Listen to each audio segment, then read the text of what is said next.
வைசாக மாதமென்றழைக்கப்படும் வைகாசி மாத மாகாத்மியத்தின் 13ஆம் அத்தியாயம். யமனுக்கு ஆறுதல் கூறப்படல். பிரம்மதேவர் கூறினார், நீ கண்ட அந்த அதிசயம் என்ன? நீ ஏன் இவ்வளவு மிகுந்த துயரத்தை உணர்கிறாய்? சான்றோர்களுக்கு இழைக்கப்படும் துன்பமானது ஒருவனுக்கு அவனது மரணம் வரை தொல்லைகளை விளைவிக்கும். பகவான் ஸ்ரீஹரியின் நாமத்தை வெறும் வாக்கினால் உச்சரிப்பதாலேயே மிக உயர்ந்த லோகம் அடையப்படுகிறது. அப்படி இருக்க அந்த அரசனின் கட்டளைப்படி மக்கள் பகவான் ஸ்ரீஹரி உலகத்திற்கு செல்ல மாட்டார்களா? கோவிந்தனுக்கு செய்யப்படும் ஒரே ஒரு நமஸ்காரம் 100 அஸ்வமேத யாகங்களை செய்த பின்னர் செய்யப்படும் நிறைவு நீராடலுக்கு இணையானதாகும். யாகத்தை செய்யும் ஒருவன் மறுபிறவி எடுக்கிறான். ஆனால் பகவான் ஸ்ரீஹரிக்கு செய்யப்படும் நமஸ்காரமும் மீண்டும் பிறவா நிலையை அருள்கிறது. ஒருவனது நாவின் நுனியில் ஹ மற்றும் ரி ஆகிய 2 எழுத்துக்கள் ஹரியின் நாமம் குடியிருக்குமாயின் அவனுக்கு குருக்ஷேத்திரத்தினால் என்ன பயன்? சரஸ்வதி நதியினால் தான் என்ன பயன்? ஒரு பிராமணன் குறிப்பாக தனது மாதவிடாய் காலத்தில் இருக்கும் ஒரு சண்டாள பெண்ணுடன் உடலுறவு கொண்டிருந்தாலும் கூட அவன் மரண தருவாயில் பகவான் ஸ்ரீஹரியை எண்ணினால், நினைத்து கொண்டால் அவன் பகவான் ஸ்ரீ மகாவிஷ்ணுவின் லோகத்தையே அடைவான். பகவான் ஸ்ரீ மகாவிஷ்ணுவானவர் தன்னை நினைப்பதை பெரிதும் விரும்புவதால் விலக்கப்பட்ட உணவுகளை உட்கொண்டதன் விளைவாக பெருகிய பாவ குவியல்களை கொண்டிருந்தாலும் கூட ஒருவன் பகவான் ஸ்ரீ மகாவிஷ்ணுவுடன் சாயுஜ்யம் ஒன்றிணைந்த நிலையை அடைகிறான். யமனே, பகவான் ஸ்ரீ மகாவிஷ்ணுவிற்கு மிகவும் விருப்பமான மாதமாகிய வைசாக மாதமான வைகாசி மாதமானது அத்தகைய மகிமை வாய்ந்தது. அந்த மாதத்தில் கடைபிடிக்கப்படும் புனித சடங்குகள் குறித்து செவிமடுத்து கேட்பதனாலேயே கூட ஒருவன் அனைத்து பாவங்களிலிருந்தும் விடுபடுகிறான். அப்படி இருக்க அந்த புனித சடங்குகளை செய்வதில் முழு ஈடுபாட்டுடன் இருப்பவன் பகவான் ஸ்ரீ மகாவிஷ்ணுவின் உலகத்திற்கு செல்வான் என்பதை குறித்து தனியாக கூற வேண்டுமா என்ன? ஒருவன் வைசாக மாதமான வைகாசி மாதத்தின் சடங்குகளின் மகிமையை குறித்து பாடி போற்றும் பொழுது புருஷோத்தமன் பெரிதும் மகிழ்கிறார். அப்படி இருக்க புனித சடங்குகளை செய்வதில் முழு ஈடுபாட்டுடன் இருக்கும் ஒருவன் மட்டும் எவ்வாறு முக்தியை அடையாமல் போவான்? இந்த உலகங்களுக்கெல்லாம் அதிபதியான புருஷோத்தமனே, பகவானே நம் அனைவரையும் படைத்த ஆதி மூலமாவார்.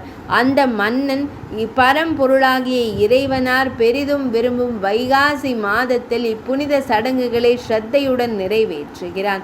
ஆகவே பகவான் ஸ்ரீ மகாவிஷ்ணு இவன் மீது மிகுந்த மகிழ்ச்சி கொள்கிறார். அவர் எப்போதும் இவனுடனேயே இருந்து இவனுக்கு துணையாக நின்று உதவுகிறார். யமனே, இவனை தண்டிப்பதற்கோ அல்லது இவனுக்கு பாடம் கற்பிப்பதற்கோ உனக்கு எவ்வித தகுதியும் இல்லை. வாசுதேவனின் பகவான் ஸ்ரீ மகாவிஷ்ணுவின் பக்தர்களுக்கு எவ்விதமான அமங்கலமும் நேர்வதில்லை. பிறப்பு, இறப்பு, முதுமை மற்றும் நோய் ஆகிய எவற்றை குறித்தும் அவர்கள் அஞ்ச தேவையில்லை. ஒரு பணியாளன் தன் எஜமானன் இட்ட பணிகளை தன் முழு திறனையும் பயன்படுத்தி மிகுந்த ஆர்வத்துடன் நிறைவேற்ற வேண்டும். அவ்வாறு செய்ததிலேயே அவன் மன நிறைவு கொள்ள வேண்டும். அத்தகையவன் நரகத்திற்கு செல்வதில்லை.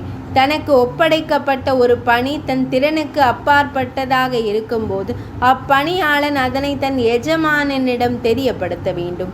அவ்வாறு தெரிவிப்பதன் மூலமே அப்பணியாளன் தன் கடன் பொறுப்பிலிருந்து விடுபட்டு மன மகிழ்ச்சியை அடைகிறான்.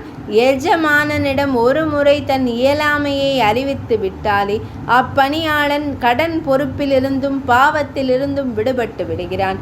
தன் கடமையை நிறைவேற்றுவதில் ஒருவன் முழு முயற்சியை செலுத்தி இருக்கும் பட்சத்தில் உடல் தரித்த அந்த பணியாளனிடம் எவ்வித குற்றமும் இருப்பதாக கருதப்படாது. எனவே ஒரு பணி நிறைவேற்ற இயலாததாகிவிட்ட நிலையில் நீ அதனை குறித்து வருந்தி புலம்புவது உனக்கு தகுமானது அல்ல. பிரம்மதேவர் இவ்வாறு கூறியதை செவிமடுத்ததும் யமன் மேலும் மனச்சோர்வு அடைந்தான். விழிகளிலிருந்து வழிந்த வெளிநீரால் விழிகள் மங்கலாகி போக தன் பரிதாபகரமான நிலையை வெளிப்படுத்தும் வகையில் அவன் பின்வருமாறு கூறினான்.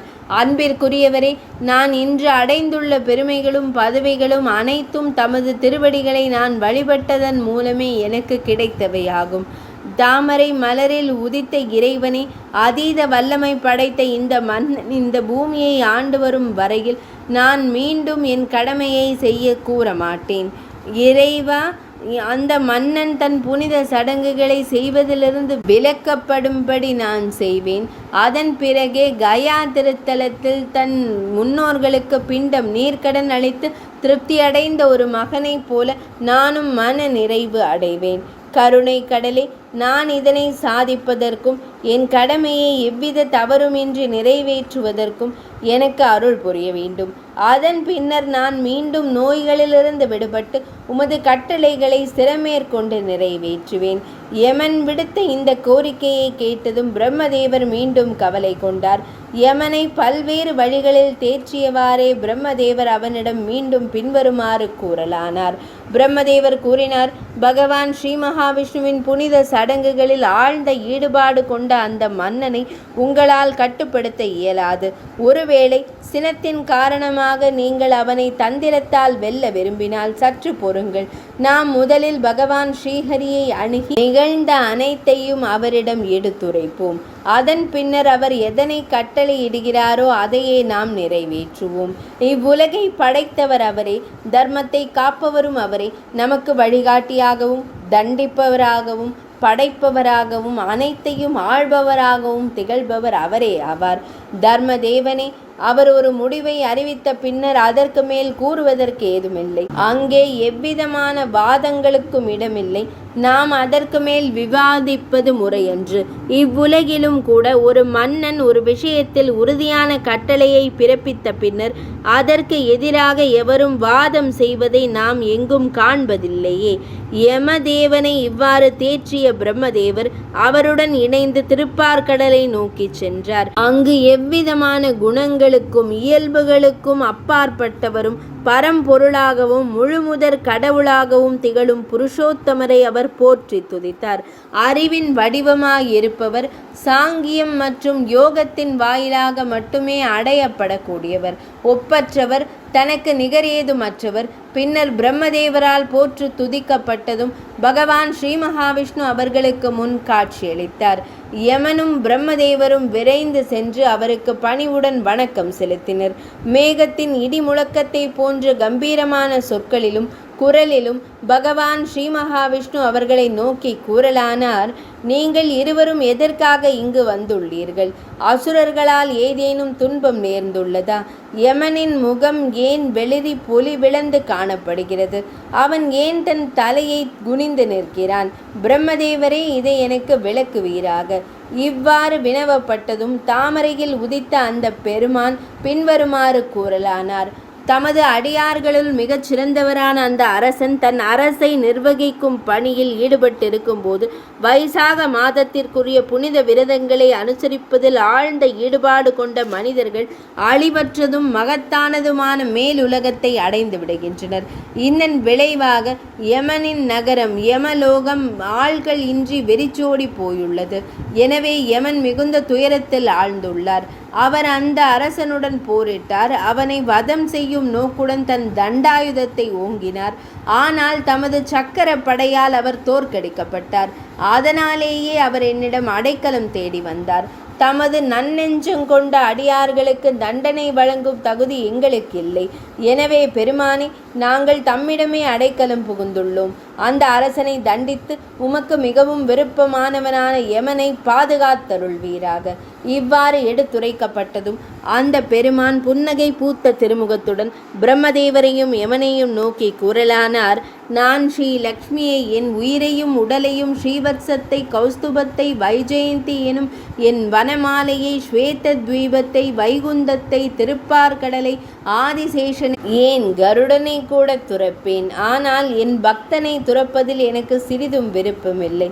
என் பொருட்டு அனைத்து உலக இன்பங்களையும் துறந்த என் பக்தர்களை கைவிடுவதில் எனக்கு எப்படி விருப்பம் உண்டாகும்? என் பொருட்டு தங்கள் உயிரையே துறக்கவும் அவர்கள் தயாராக இருக்கிறார்கள். அந்த பாக்கியவான்கள் என்னையே தங்களது ஆன்மாவாக காண்கிறார்கள். எனவே தமது துயரத்தை போக்க நான் வேறு வழிகளை கண்டறிவேன்.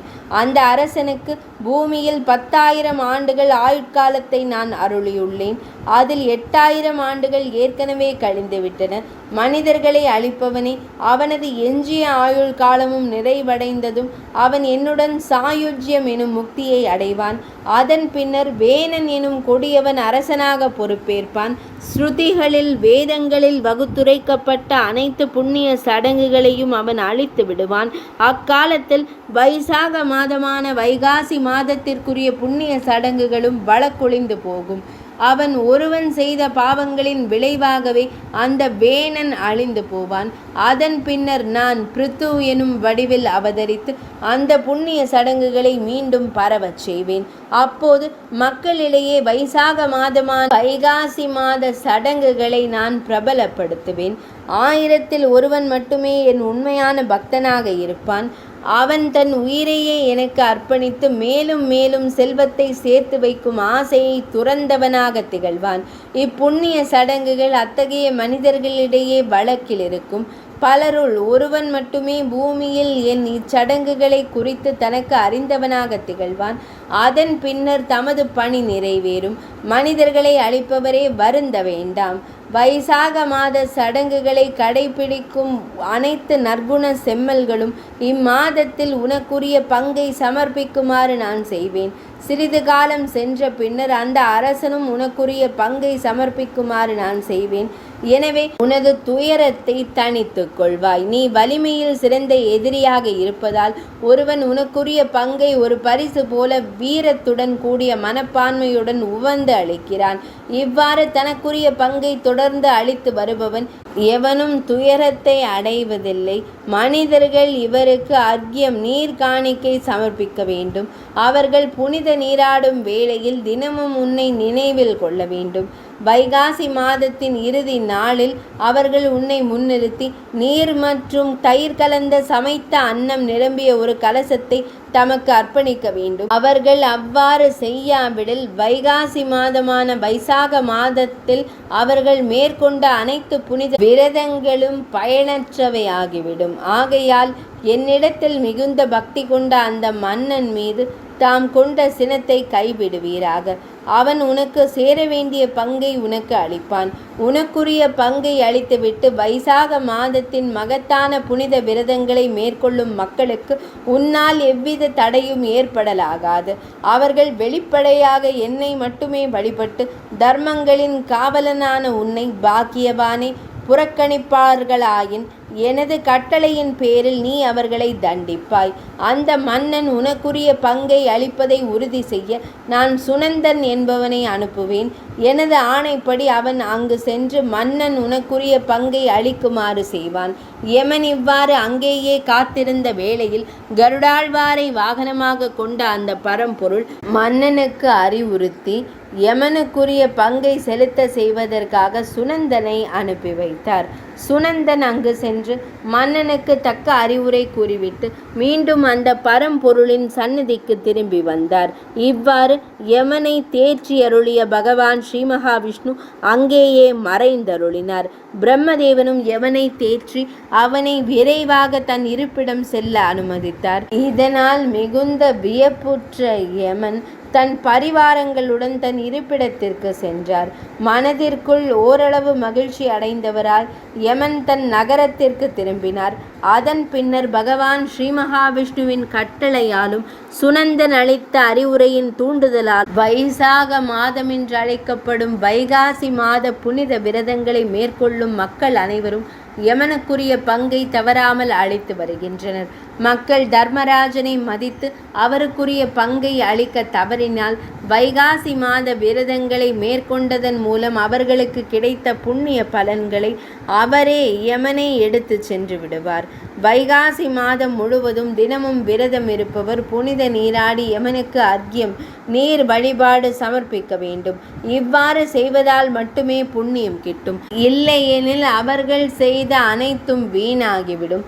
வைகாசி மாத பௌர்ணமி நாளன்று மக்கள் அனைவரும் தர்மராஜனை முன்னிறுத்தி நீர் மற்றும் தயிர் கலந்த சமைத்த அன்னம் நிரம்பிய ஒரு கலசத்தை முதற்கண் காணிக்கையாக செலுத்த வேண்டும். அதன் பின் அந்த மனிதன் முன்னோர்களின் சார்பாக அதையே சமர்ப்பிக்க வேண்டும் மற்றும் தனது குருவிற்கும் அவற்றை சமர்ப்பிக்க வேண்டும். அதன் பின் மது என்னும் அரக்கனை அளித்தவரான ஜனார்த்தன பெருமானுக்கு அவற்றை அர்ப்பணிக்க வேண்டும். குளிர்ந்த நீர், தயிர் கலந்த சமைத்த அன்னம், வெற்றிலைகள், பழங்கள் மற்றும் பண பரிசுகள் ஆகிய அனைத்தையும் ஒரு வெண்கல பாத்திரத்தில் வைத்து ஒரு அந்தணருக்கு வழங்க வேண்டும். மாதந்தோறும் கடைபிடிக்க வேண்டிய புனித விரதங்களை எடுத்துரைக்கும் வறுமையால் வாடும் ஒரு அந்தணருக்கு மதுசூதன பெருமானின் திவ்ய திருவுருவம் ஒன்றை அவர் பரிசளிக்க வேண்டும். அந்த விரதங்களை எடுத்துரைக்கும் அந்தணரை அந்த பக்தர் தனது செல்வங்கள் அனைத்தையும் கொண்டு கௌரவிக்க வேண்டும். சுனந்தரால் இவ்வாறு அறிவுறுத்தப்பட்ட அந்த அரசன் அனைத்தையும் அதன்படியே நிறைவேற்றினான். தனது வாழ்வின் எஞ்சிய காலத்தை தான் விரும்பியவாறே அனைத்து உலகியல் இன்பங்களையும் நுகர்ந்து கழித்தான். தனது புதல்வர்கள், பேரன்கள் மற்றும் பிறருடன் இணைந்து அவன் பகவான் ஸ்ரீஹரியின் இருப்பிடமான வைகுந்தத்தை அடைந்தான். அந்த அரசன் வைகுந்தம் சென்ற பின்னர் இழிந்த குணமுடைய வேணன் என்பவன் அரசனானான். அந்த தீயவனால் அனைத்து புனித விரதங்களும், குறிப்பாக வைசாக மாதமான வைகாசி மாத விரதங்கள் அழித்தொழிக்கப்பட்டன. பூமியில் அவை மீண்டும் தங்கள் செல்வாக்கை இழந்தன. அவ்விரதங்களே பெரும்பாலும் முக்திக்கு, வீடு பேற்றிற்கு வாயிலாக திகழ்ந்தன. வைகாசி மாதமான வைசாக மாதத்திற்காக வகுக்கப்பட்டிருந்த அந்த சிறந்த புண்ணிய விரதங்களை குறித்து எவருக்கும் தெரியாமல் போயிற்று.